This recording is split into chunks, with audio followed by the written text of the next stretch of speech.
한국에 갔더니 참 좋더라고요. 근데 좋은데 내 집 같지가 않더라고요. 디트로이트 공항에 내리니까 참 기분이 편해지고요. 아틀란타 공항에 오니까 집에 왔다는 느낌이 들었어요. 그래서 여기가 내 집이구나 그런 생각을 했습니다. 집에 와서 우리 교회에서 설교하게 되니까 참 기쁘고요. 또 여러분들 만나서 반갑습니다. 자, 사람들은 우리가 사는 이 시대를 가리켜서 가치관의 혼란의 시대다 그렇게 말하곤 합니다. 가치관의 혼란. 무슨 말이냐면 좀 쉽게 얘기하면 이런 거예요. 어떤 미추광이가 백화점에 들어가서 백화점에 있는 물건들의 가격표를 뒤죽박죽 만들어 놓은 거예요. 그래서 아주 비싼 골동품에 있는 가격표를 양복에다 갖다 붙여놓고 티셔츠에 있는 10불짜리 가격표를 어디 다른 데다가 학용품에다 갖다 붙여놓고 이렇게 해서 온통 그 가격표가 뒤죽박죽 된 거, 쉽게 얘기하면 가치관의 혼란이라는 게 그런 거죠.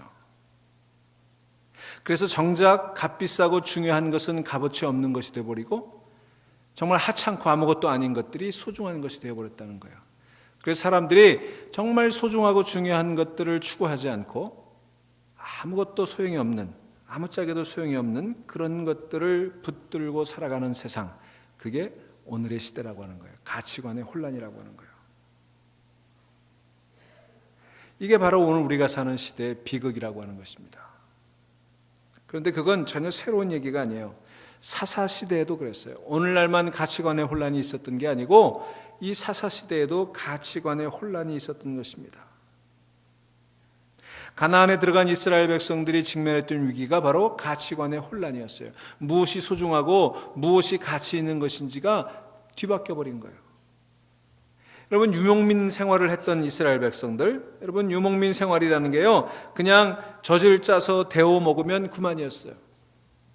광야 생활이라는 거 매일같이 내리는 그냥 만나를 먹을 수밖에 없는 그런 단순한 생활이었어요. 옷 한 벌 입고 광야 생활을 했지만 40년 동안 그 옷이 해지지 않았다고 성경은 얘기합니다. 그런 생활이 광야 생활이었어요. 그런데 이스라엘 백성들이 그 40년 광야 생활을 마치고 가나안 땅에 들어가 보았더니 가나안에 사는 사람들이 비단 옷을 입고 사는 거예요. 패션이 완전히 다른 거예요. 먹고 사는 모양이 다른 거예요. 그냥 그들은 만나밖에 먹을 게 없었는데 거기 들어가 보니까 먹을 게 진수성찬이에요. 양을 잡아 포도주를 곁들여 먹는가 하면 곡식으로 빵을 만들어서 올리브 기름에 찍어 먹는 겁니다. 저녁이 되면 춤을 추고 노래를 부르고 산당에 올라가서 마음껏 쾌락을 즐깁니다. 이거를 본 이스라엘 백성들 눈이 뒤집힌 거예요. 제가 한국에 가보니까 꼭 그렇더라고요. 한국 사람이 너무 잘 사는 거예요. 제가 미국에서 온 거 티가 나더라고요. 어디 길거리에 나가면 너 미국에서 왔지? 이렇게 물어볼 것 같아요. 옷 입은 게 달라요. 제 친구들이 제 양복을 알아보더라고요. 너 미국에서 샀지? 한국에 이런 양복이 없다는 거예요. 나는 잘 구별 못하겠는데 자기들은 다 눈에 보인대요. 도시는 화려하고요. 얼마나 번쩍거리는지 몰라요. 음식들은 미각과 시각을 자극하기에 충분했어요. 그렇게 맛있는 음식을 매일같이 먹고 살더라고요. 번쩍이는 유흥가들의 네온 사인이요, 이거 정말 우리 시골 초원 구석에 살다 보니까 눈이 휘둥그레졌어요. 제가 친구들하고 등산을 갔는데 이게 성곽길, 그 청와대 뒷산이 개방이 돼가지고 이제 거기 등산할 수 있게 됐더라고요.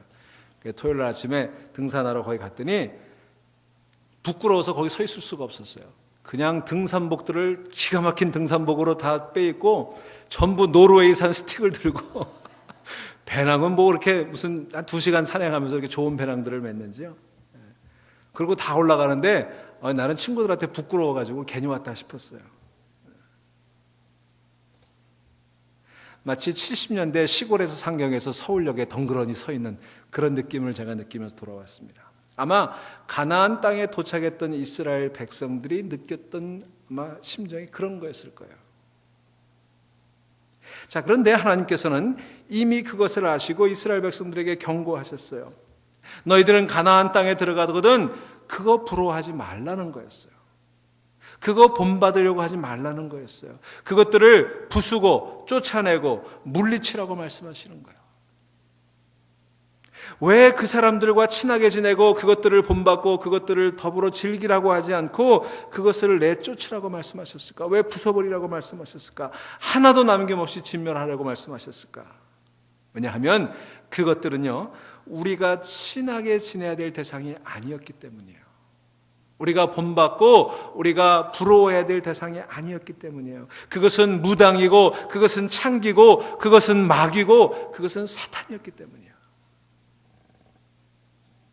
그래서 그것들을 물리치게 되면 그곳이 적과 거리 이르는 하나님의 땅이 된다. 이게 하나님이 말씀하시고자 했던 거예요.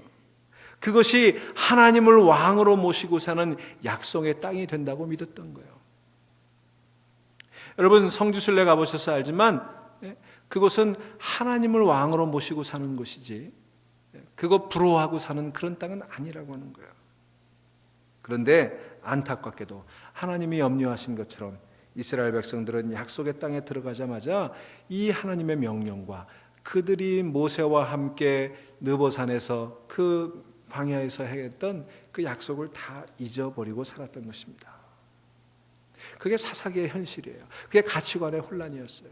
정말 하나님을 왕으로 모시고 살아야 될 그들이 하나님은 제껴놓고 가나안의 문화, 그들의 쾌락, 그들의 풍요를 부러워하며 살았다고 하는 것입니다. 자, 그런 가치관의 혼란 때문에 맞이하게 된 것이 바로 사사기의 위기 상황이었어요. 그런데 이 사사시대 이스라엘이 민족적 위기를 맞이할 때마다 하나님께서는 어떻게 역사하세요? 하나님께서는 그들의 위기 가운데 그 아픔과 위기를 치료하시기 위해 찾아오시는데 어떤 준비된 영웅을 통해서 찾아오시는 게 아니었어요. 여러분 우리가 계속 사사기를 통해서 보면 알 수 있지만 이 사사라고 하는 사람들 준비된 영웅이 아니었어요. 대단한 지식과 대단한 그런 무력을 가진 사람들이 아니었어요. 하나님은 지극히 평범한 사람들을 부르셔서 당신의 위대한 사역을 감당하게 하셨던 거예요. 여러분 내가 위대해서 하나님의 사역을 하는 게 아니에요. 하나님이 위대하시니까 내가 그 사역을 하는 거예요. 오히려 기대하지 못했던 약자들, 그들을 불러서 세상을 바꾸시는 거예요. 자신은 아무래도 적임자가 아니라고 그렇게 항변하는 인간들을 당신의 사역자로 부르시고 쓰셔서 당신의 사역을 감당하시도록 한 이야기가 사사기의 이야기고 성경의 이야기예요. 왜 그랬을까? 왜 하필이면 그렇게 이름 없는 사람들, 그렇게 무기력한 사람들, 그렇게 무명의 사람들을 부르셔서 쓰셨을까? 그것은요, 그토록 연약한 사람 한 사람이 하나님 앞에 부름을 받고 쓰임 받을 때에 이토록 멋진 일을 감당할 수 있었다고 한다면 이스라엘이 온전히 하나님 앞에 순종하고 돌아올 때 가나안 땅에 얼마나 엄청난 일이 일어날 수 있을까라고 하는 것을 우리에게 보여주시기 위한 거예요. 그렇게 보잘것없는 한 사람이 하나님에게 쓰임 받을 때 놀라운 일을 했다면 오늘 저와 여러분이 하나님 앞에 돌아오고 하나님께 붙들린 바가 되었을 때 얼마나 놀라운 일이 일어날 수 있겠습니까? 여러분 그걸 믿으세요? 그걸 믿는 게 우리 신앙이에요. 하나님 손에 붙들릴 때 하나님 놀라운 일을 이루신다. 왜? 하나님은 전능하신 분이시니까. 오늘 사사들의 이야기가 우리에게 보여주는 것은 바로 이 진리인 것입니다. 오늘 본문에 등장하는 사사도 마찬가지예요. 중병이던 이스라엘을 살려내기 위해서 하나님께서 5번째로 부르신 사사, 그의 이름이 뭐예요? 기드온이었어요. 여러분 기드온 하면 생각나는 게 뭐예요? 호텔에 있는 조그만 성경책. 우리 주일학교 때부터 교회를 다닌 분들은 기드온 이야기를 많이 들었을 거예요. 주일학교 선생님들이 신나게 기드온의 300용사 이야기를 들려주셨잖아요. 그 어마어마한 미디안을 물리친 기드온의 300용사 이야기. 그래서 여러분들은 기드온을 용장 중의 용장으로 기억하실 거예요. 그런데 기드온이 정말 용장 중의 용장이었을까? 처음 그가 하나님께 불림을 받았을 때 그런 대단한 인물이었을까? 여러분 한국 이름 가운데 기돈이라는 이름, 혹시 여러분 친구들 가운데 기돈이라는 이름을 가진 친구들이 있으세요? 제 친구 가운데도 제 대학 동창에도 이 기돈이라는 친구가 있어요. 이 기돈이라는 이름이 이 성경식 이름이에요. 기드온을 한자로 쓰면 기돈이에요. 그런 이름들이 몇 가지 있어요. 대위라는 이름이 있어요. 대위. 대위는 다윗. 또 삼열, 사무엘, 또 솔몬, 솔문이라고 솔문, 이게 솔로몬. 이게 이제 한국식 한자식으로 성경 이름 한 건데 이 기돈이라고 하는 이름이 기드온이라는 이름이에요. 근데 이 기드온이라고 하는 이름의 뜻이 뭐냐 하면 나무 베는 자, 곡식 자르는 자, 그런 뜻이 있어요. 기드온은 나무를 베는 나무꾼이었어요. 곡식을 자르는 아주 평범한 농군이었어요. 오늘 이 기드온을 성경 무대에 등장시키는 본문을 보면 기드온은 영웅이 아니었어요. 용장이 아니었습니다. 대단히 실망스러운 모습으로 우리에게 등장하고 있어요. 아주 초라한 모습으로 등장하고 있는 것을 볼 수가 있습니다.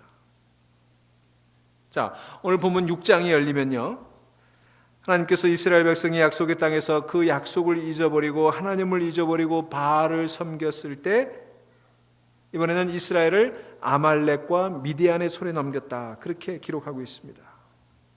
자, 그 미디안이 어떤 모습으로 나타나는지 오늘 본문은 5절에서 이렇게 설명하고 있습니다. 5절 보실까요?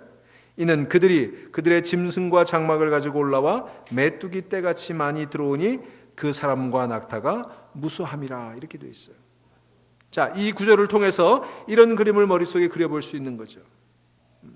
자, 이 미디안의 대장격의 사람이 낙타 등에 앉아서 진두지휘를 하고 있어요. 진격명령을 내립니다. 그러면 낙타떼가 엄청난 모래바람을 일으키면서 이스라엘을 향해 돌진해 들어옵니다. 겁에 질린 이스라엘 백성들은 들에서 일을 하다가 비명을 지르며 도망을 해보지만 그 낙타 발굽에 수없이 많은 양민들이 밟혀 죽었어요.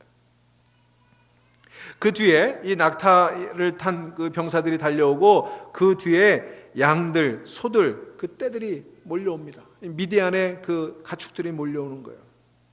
그들이 마치 메뚜기처럼 그렇게 수없이 몰려와 가지고 이 이스라엘이 지어놓은 농사 짓는 그 들들을 다 초토화시키는 거예요. 추수된 곡식들은 낙타 등에 실어가지고 다 가져가 버리고, 덜 익은 곡식들은, 그 야채들은 짐승들이 다 뜯어먹어서 이스라엘은 그야말로 정말 초토화가 되는 그런 상황이 오늘 본문에 그려져 있어요. 그런데 그렇게 이스라엘을 약탈해온 미디안이 어떤 족속인가? 여러분, 미디안은 성경 속에 이렇게 등장하죠. 우리가 미디안이 어떻게 등장하는지 창세기 25장에 보면 알 수 있어요. 창세기 25장 잠깐 가보실까요? 창세기 25장. 미디안 말은 많이 들어봤는데 어떤 사람들인지 한번 보겠습니다. 25장 1절에 보면 아브라함이 후처를 맞이하였으니 그의 이름은 그두라라. 그가 시므란과 욕산과 무단과 미디안과 아스박과 수아를 낳고, 욕산은 스바와 드단을 낳았으며 드단의 자손은 아수르 족속과 루드시 족속과 루음미 족속이며, 미디안의 아들들은 에바와 에벨과 하녹과 아비다와 엘다인이니 다 그두라의 자손이었더라. 자, 무슨 얘기예요? 아브라함이 후처를 맞이했어요. 그 후처의 이름이 그두라인데 그두라에게서 나온 아들 가운데 하나가 미디안이었어요.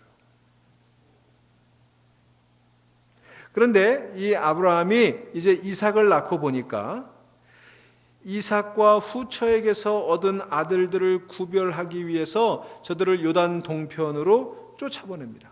그게 이제 6절에 나오는 얘기예요.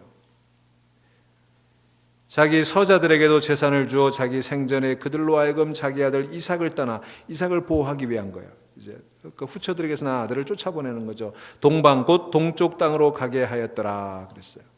그래서 이 아브라함의 후처였던 그두라에게서 난 미디안이 이제 동방으로 가서 정착하게 된 그 족속이 미디안 족속이라고 하는 것입니다. 창세기 38장에 보면 요셉이 형들에게 팔려갈 때 누구에게 팔려가요? 미디안의 장사꾼에게 팔려가죠. 또 모세가 광야로 도망해서 누구 집에 세양을 쳐요? 나중에 장인이 됐던 이드로, 그게 미디안의 제사장이었어요. 그 이드로의 딸 십보라와 결혼을 하게 되는 것이 모세죠. 그래서 미디안 족속 가운데는 사실은 이스라엘하고 친하게 지내는 사람들이 많이 있었어요. 이게 한 핏줄이잖아요. 심지어는 이스라엘로 귀화한 사람들도 있었습니다. 이 미디안은 주로 이 동쪽에 살면서, 이 광야 동쪽에 살면서 베두인처럼 유목민이었어요. 유랑민들이었다는 것입니다. 그래서 낙타를 타고 다녔어요. 여러분 잘 아시는 대로 낙타는 사막에서 물을 먹지 않고도 4일 정도를 견딜 수 있는 그런 짐승 아닙니까? 그래서 미디안 사람들은 이 낙타를 이용해서 가나안 이 마을 저 마을들을 휘젓고 다녔어요. 때문에 도시에서 자리를 잘 잡고 정착한 많은 사람들이 움직여 있는 곳에는 가까이 가지 못하고, 뒤늦게 가나안 땅에 들어와서 새롭게 정착해서 촌락을 이루고 농사를 짓던 이스라엘의 몇몇 지파들을 몹시 괴롭혔던 거예요. 가장 큰 피해를 입었던 이스라엘의 지파가 저 북쪽의 이스라엘 평원, 그 세겜 평원 쪽에 살았던 므낫세 지파였어요.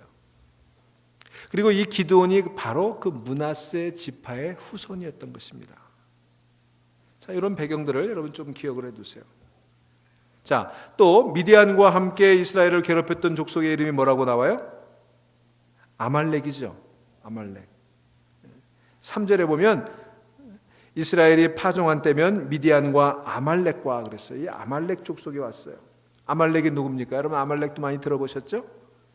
아말렉은 이삭의 아들들 가운데 에서와 야곱이 있었죠. 근데 야곱이 약속의 아들이 되었어요. 그리고 에서가 아버지와 어머니의 마음을 아프게 하고 밖에 나가서 이방 여인과 결혼을 해서 아이를 낳았는데 그가 엘리바스라는 아들이에요.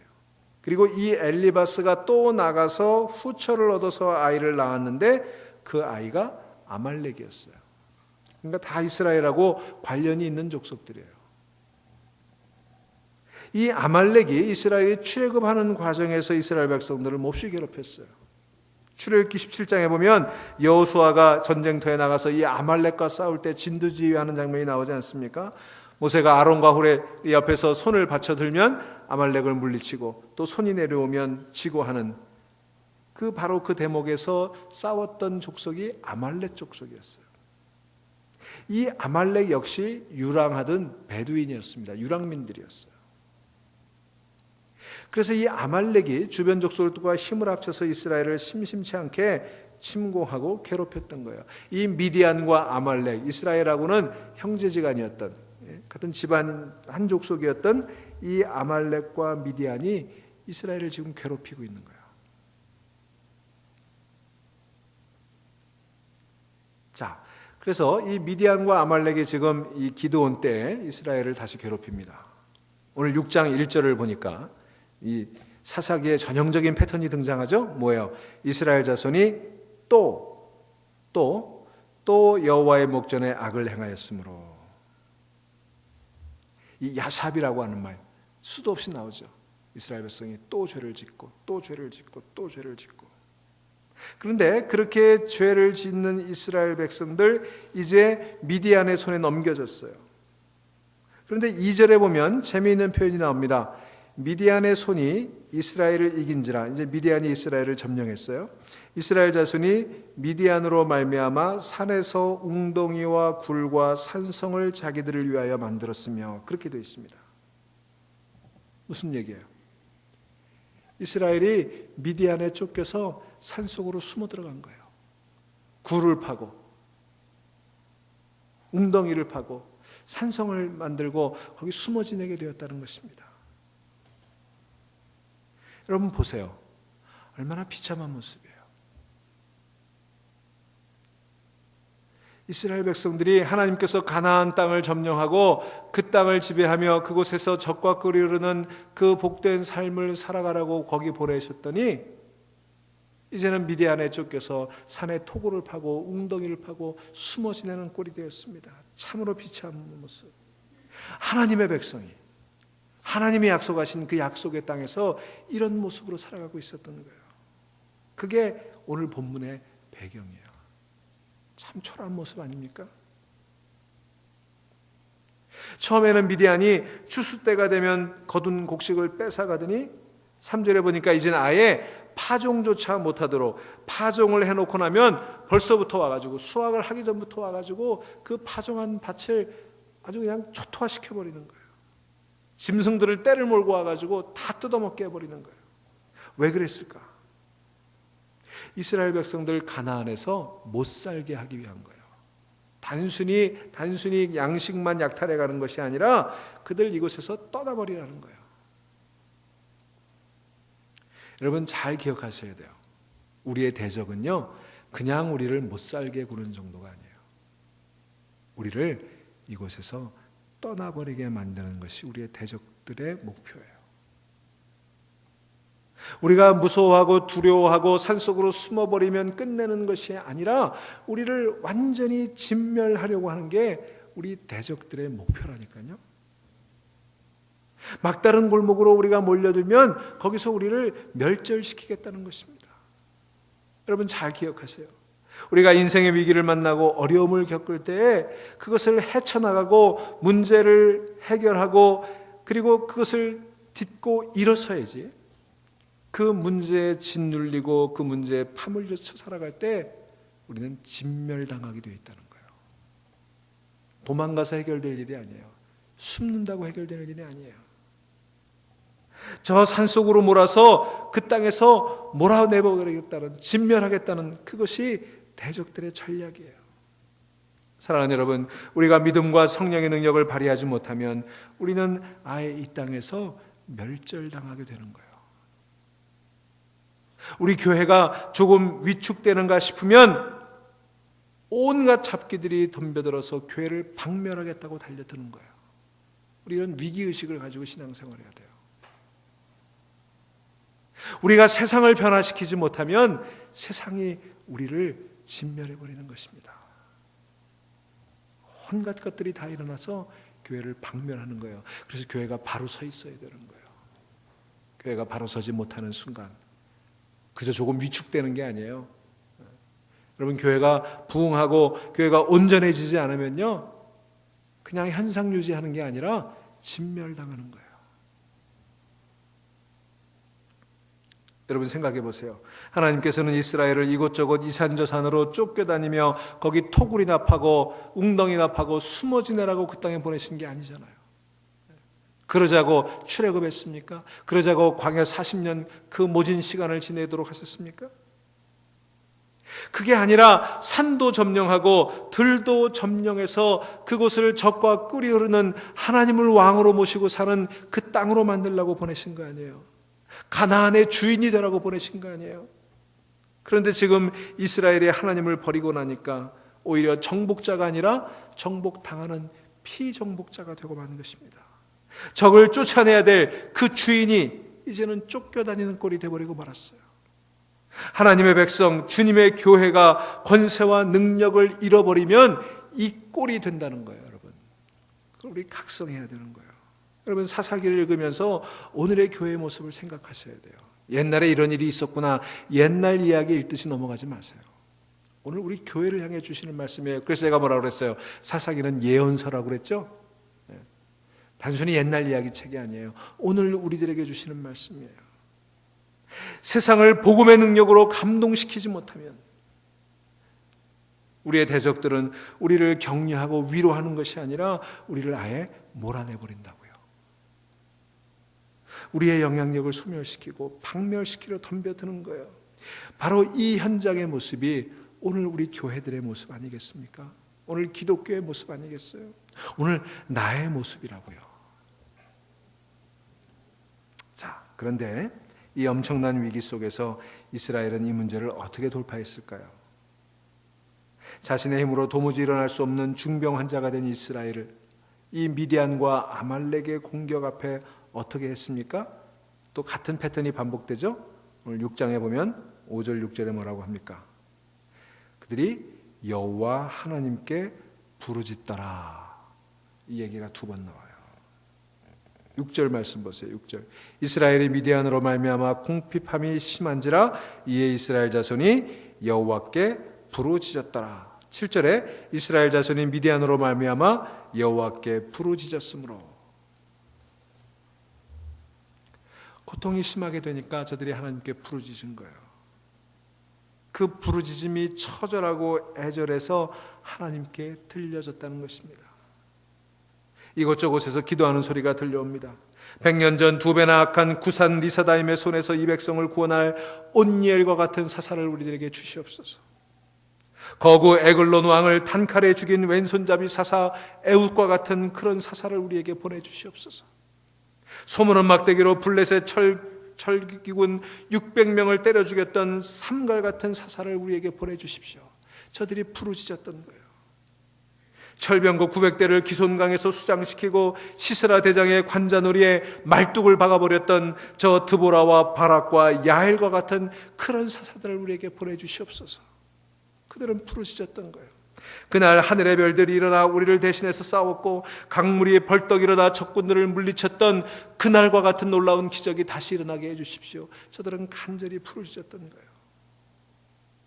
그렇게 애처롭게 처절하게 하나님을 부를 때 하나님은 그들의 기도에 응답해 주셨던 것입니다. 사랑하는 여러분, 오늘 우리가 현실에서 패배하고 토굴을 파고 웅덩이를 파고 지낼 수밖에 없는 그런 처지가 되었을 때, 우리가 또 하나님의 목전에 악을 행해서 멸절당하게 될 위기에 처했을 때 우리가 해야 될 일이 뭘까요? 그것은 하나님께 부르짖는 거예요. 자, 그렇게 하나님께 부르짖었더니 하나님 응답하셨습니다. 근데 어떻게 응답하셨어요? 7절에 보니까 부르짖었으므로 그랬는데 그 뒤에 이어지는 이야기에 보면 하나님께서 무슨 큰 군대를 보내신 게 아니에요. 하나님께서 다 들판이 초토화된 이스라엘 백성들을 위해서 먹을 것을 보내신 게 아니에요. 그런 기록이 여기 나오지 않아요. 생각 같아서는 쌀가방이라도 보내주시고 생각 같아서는 큰 군사들을 보내주셨으면 좋겠는데 그런 말씀 나오지 않아요. 그리고 8절에 뭐라고 나와요?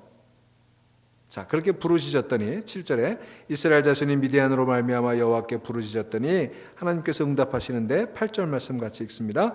여호와께서 이스라엘 자손에게 한 선지자를 보내시니 그랬어요. 거기까지만 읽습니다. 여러분, 우리가 부르짖을 때 하나님께서 선지자를 보내주셨어요. 이름 없는 무명의 선지자를 보내주셨어요. 돈을 가지고 온 것도 아니고 무기를 싸질 모은 것도 아니고 군사를 모아준 것도 아니에요. 이스라엘을 위해서 이름 없는 한 선지자를 보내주셨어요. 왜?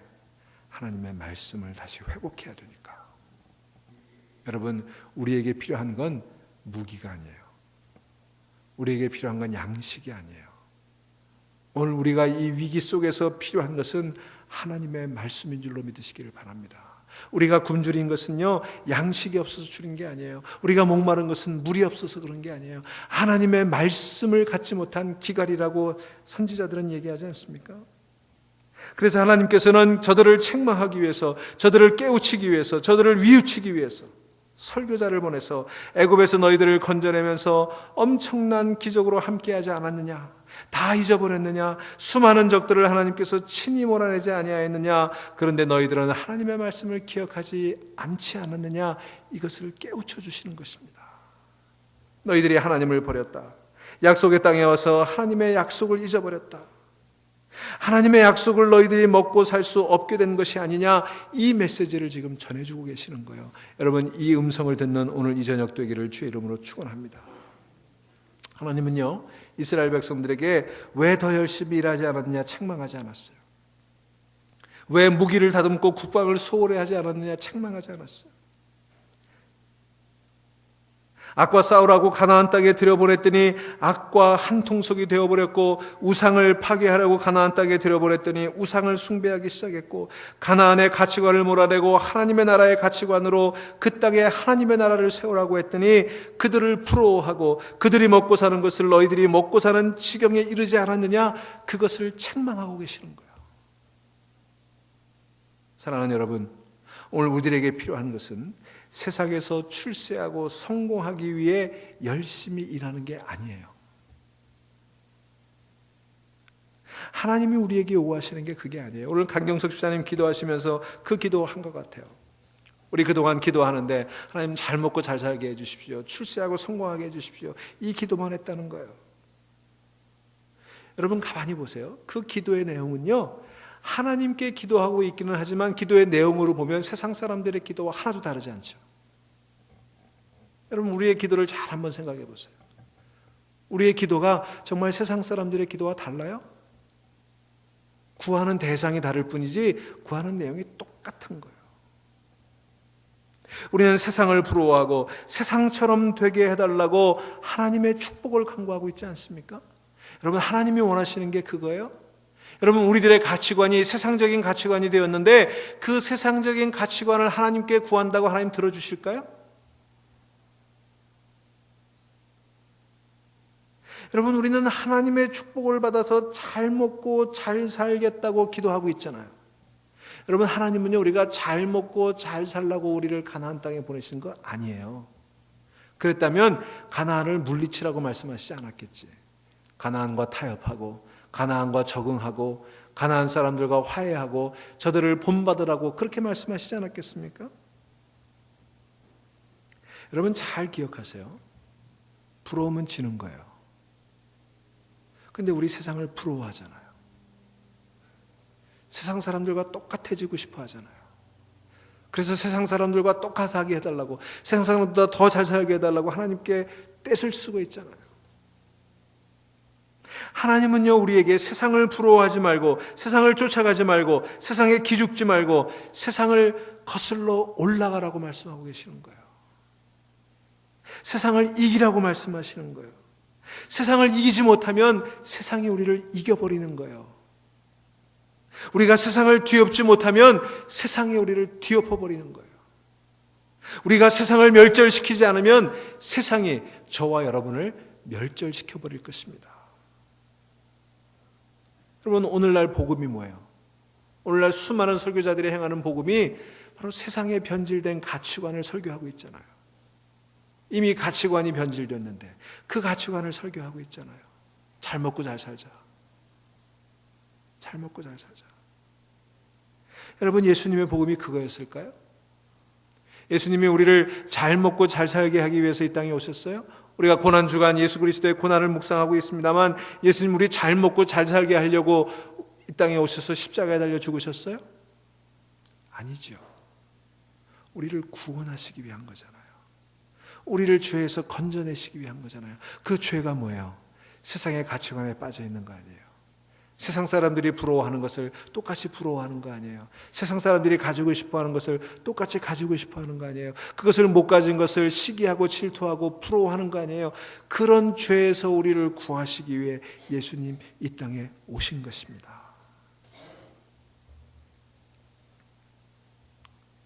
자, 그래서 하나님께서는 저들에게 양식을 주시지 않고 저들에게 병사를 주시지 않고 한 선지자를 택하셨어요.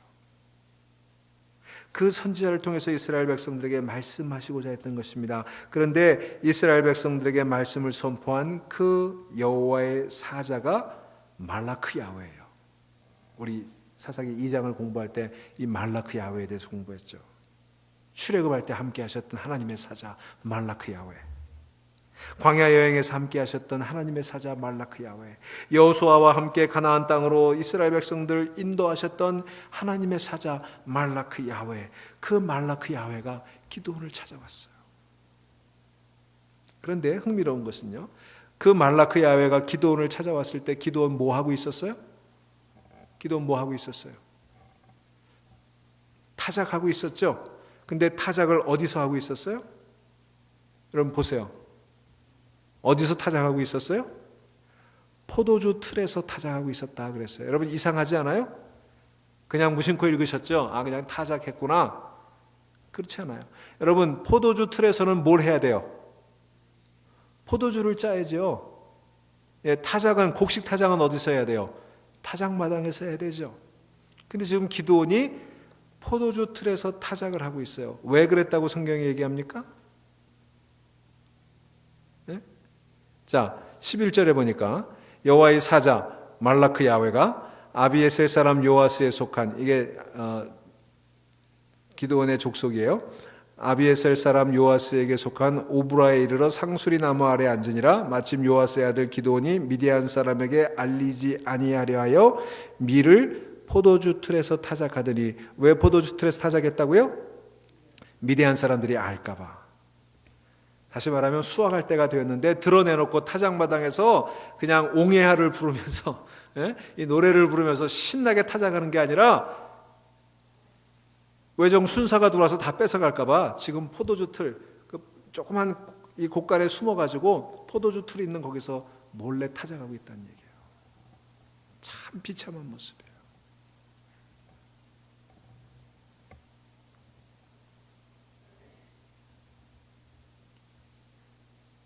부직갱이로 밀 한 다발씩 두들기면서 타작을 하고 있는 거예요. 마음 졸이면서 언제 미디안이 나타날까? 이것마저 뺏기면 어떡하나?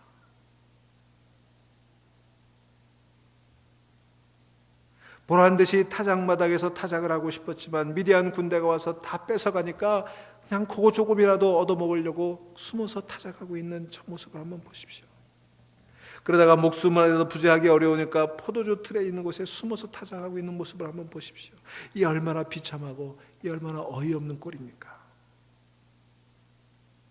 굴욕을 느낄 수밖에 없는 이 꼬락서니가 바로 이스라엘의 모습이요, 기드온의 모습이요, 오늘 우리들의 모습 아닌가요?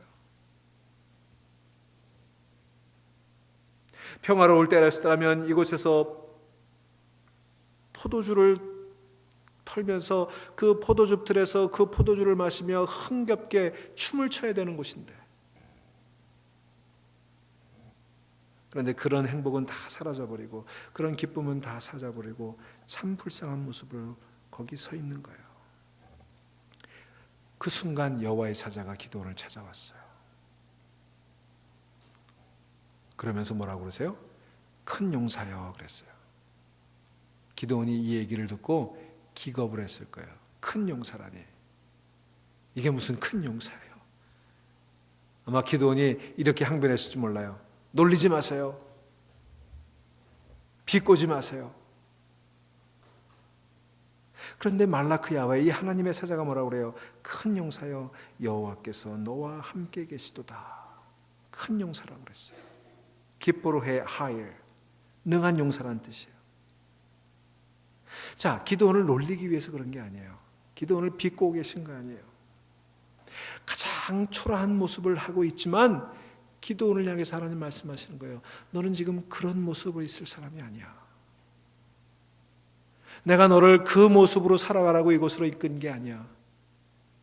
산속에 토굴을 파고 웅덩이를 파고 그렇게 숨어서 포도즙 틀에서 타작하라고 여기 보낸 거 아니야. 너는 큰 용사야. 너는 큰 용사야. 하나님께서 저와 함께 하시면 큰 용사가 된다는 거예요. 기드온에게 타고난 용사 기질이 있어서 그렇게 부르시는 거 아니에요. 하나님이 큰 용사로 쓰시겠다는 거예요. 하나님이 함께 하시면 큰 용사가 된다는 거예요. 사랑하는 여러분, 여러분 모두 큰 용사인 줄로 믿으시기를 바랍니다. 우리 지금 비록 초라한 모습으로 살아가잖아요. 아무것도 아닌 모습으로 살아가잖아요. 부끄러운 모습으로 살아가잖아요. 그런데 그건 내 모습 아니라는 거예요. 하나님이 우리를 부르시는 순간, 하나님이 나와 함께 하시는 순간 저와 여러분 다 큰 용사가 될 줄로 믿습니다.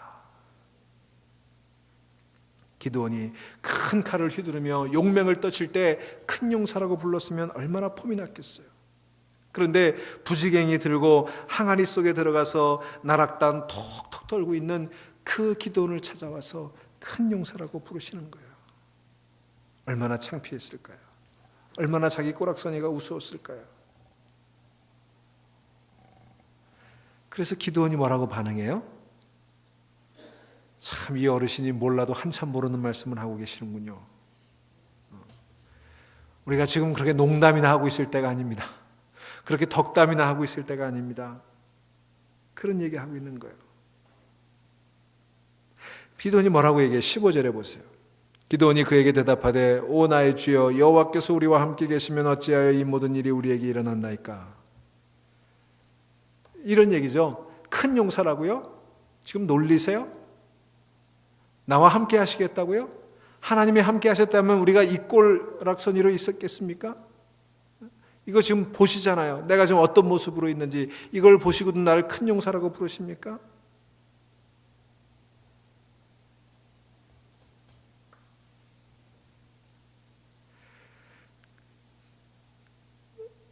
참 가슴 아픈 이야기를 하는데, 근데 여호와의 사자는 다시 얘기합니다. 15절에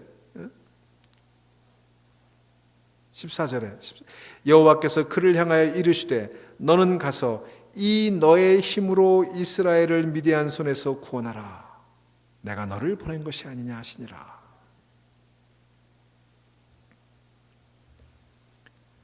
기도원이 기가 막혔어요. 그래서 15절에 이렇게 응답합니다. 주여, 내가 무엇으로 이스라엘을 구원하리이까? 보소서, 나의 집은 므낫세 중에 극히 약하고 나는 내 아버지 집에서 가장 작은 자니이다. 겸손을 떨기 위해서 하는 얘기가 아니었어요. 당신은 나를 찾아왔는데 나는 희망을 가질 그럴 만한 인물이 못 됩니다. 나는 비천하고 보잘것없고 초라한 존재입니다. 잘못 찾아오셨습니다. 뭐 그런 얘기였어요.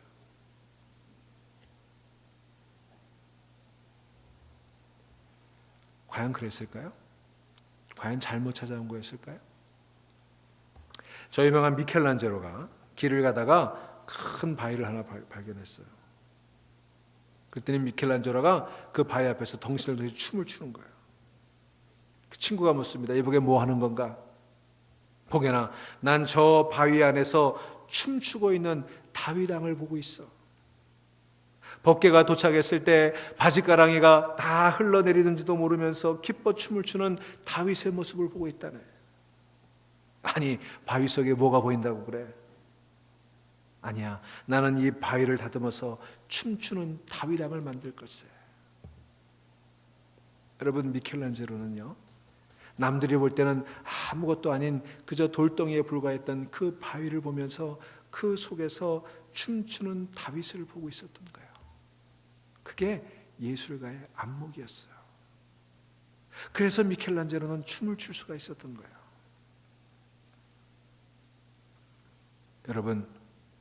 여러분은 지금 그저 길가에 버려진 큰 돌덩이 같은 존재일지 모르지만, 아무짝에도 쓸모없는 그런 돌덩이처럼 볼지 모르지만, 하나님께서는 그 속에 있는 큰 용사의 모습을 보시는 줄로 믿으시기를 바랍니다. 그래서 하나님 지금 춤을 추고 계시는 거예요. 큰 용사여, 이 초라한 기도원을 들어서 하나님이 얼마나 엄청난 일을 하실 것인가를 미리 보았기에 이 말라크 야훼, 하나님의 사자는 큰 용사라고 부르고 있는 거예요. 고기잡이 하던 시몬이라는 젊은이를 예수님께서 부르시지 않았습니까? 그를 반석이라고, 베드로라고 부르시지 않았습니까?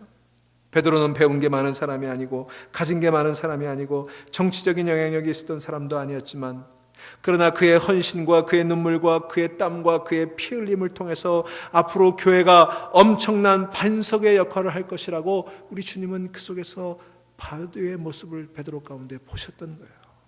그래서 그를 반석이라고, 베드로라고, 게바라고 불러주셨던 거예요. 그는 걸핏하면 넘어졌고 걸핏하면 변덕을 부렸지만, 그럼에도 불구하고 우리 예수님께서는 끊임없이 그를 베드로라고 불러주셨던 것입니다. 가늠 현장에서 붙잡힌 여인이 있었습니다. 오늘은 이 남자 품에서, 내일은 저 남자 품에서 밤을 지새우는 여인이었습니다.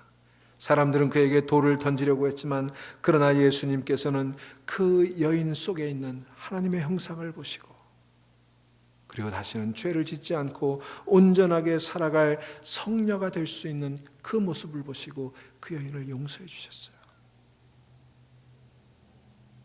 사도 바울은 서신서를 쓸 때마다 하나님 앞에 그 교회를 바라보며 감사의 기도를 드렸습니다. 그런데 고린도 교회를 보며 편지를 쓰려고 하니까 감사 제목이 하나도 보이지 않았습니다.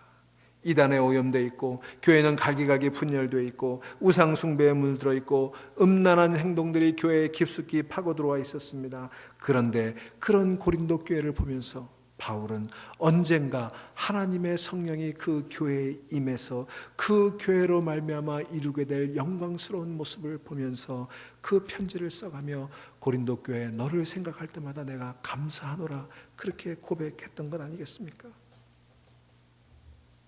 큰 용사요. 큰 용사요. 오늘 하나님께서 저와 여러분을 큰 용사로 불러주실 줄로 믿습니다. 우리는 큰 용사예요.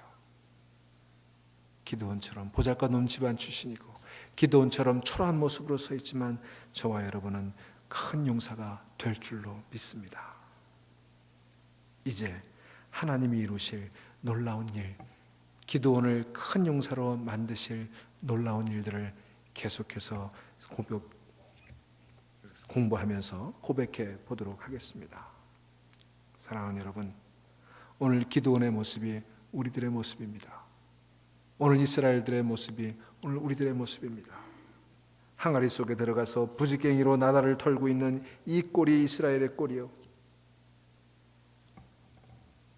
나는 지극히 작은 자입니다, 지극히 작은 족속입니다 라고 고백하는 그 기드온의 모습이 오늘 우리들의 모습이지만, 지탄받아 마땅하고 조롱받아 마땅할 그런 모습이지만, 그런 하나님께서는 그런 저와 여러분들, 그런 우리 교회들을 통해서 놀라운 일을 이루시며 우리 모두를 큰 용사로 바꾸어 주실 줄로 믿습니다.